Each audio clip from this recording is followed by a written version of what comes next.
Alam niyo gaho, halos kagigising-gising ko lamang. Kaya tinan niyo naman yung mata ko para medyo halatang bagong gising pa.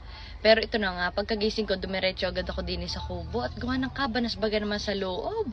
Eh ngayon, din sa kubo kasi napakaaliwalas. At syempre dahil napakatindi na sikat ng araw ngayon, kailangan talaga ang magsa-sunscreen. Kaya gagamitin ko itong Julian Skin Sunscreen at ipapakita ko sa inyo kung gaano talaga siya kaganda. Yan, maglalagay ka lang dyan, sa may ilong. At syempre, huwag kalimutan ng leeg. Ha? Kapag kayo maglalagay ng sunscreen, dapat pati leeg ay kasama. Ayan, oh. Tingnan nyo kung gaano siya ka-lightweight at kaganda. Ito nga pala ay non-comedogenic and paraben-free at saka hindi siya sticky. Ayan, oh. Saka sobrang nakaka-fresh talaga siya.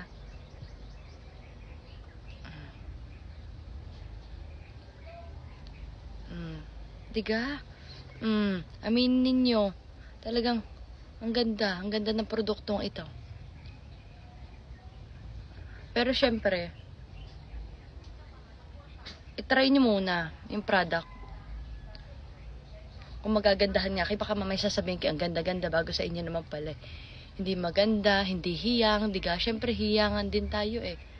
Yan. Pero, masasabi ko talaga, para sa akin, sobrang ganda talaga. At alam nyo naman na, palagi ko itong ginagamit.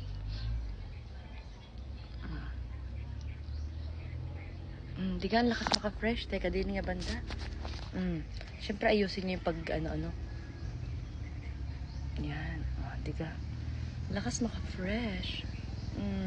Pak, protektado ng iyong mukha sa tindi na sikat ng araw. Lalo na kung meron kayong mga dark spots diyan. Pag kayo may mga dark spots, mas lalo dapat kayo mag-sunscreen. Kasi kapag hindi kayo nag-sunscreen, mas lalo mangingitim yung mga dark spots ninyo. Yan. Hindi ka, fresh na tayo. Diyos ko, grabe talaga ang pagkakabanas, pagkakainit. Ito ang aking sikreto.